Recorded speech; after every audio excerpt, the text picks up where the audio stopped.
L'ombre de Kiev plane sur Moscou, le général Moskalik fauché par une voiture piégée. Le cœur du pouvoir russe est de nouveau frappé.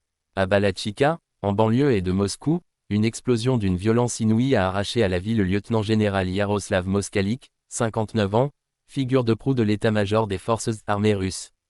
Un attentat soigneusement orchestré, que les autorités attribuent déjà sans détour aux services ukrainiens.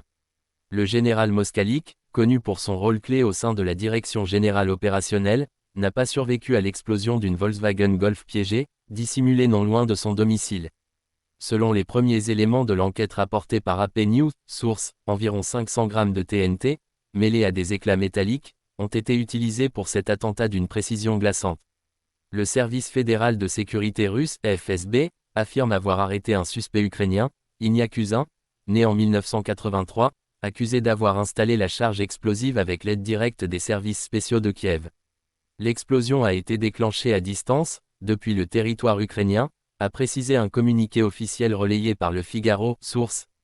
À ce jour, Kiev n'a pas revendiqué cet acte.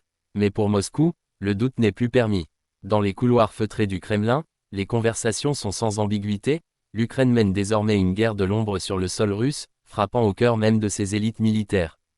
Une stratégie sournoise, mais terriblement efficace, dont la mort du général Igor Kirillov en décembre dernier avait déjà donné un avant-goût sanglant, selon AP News.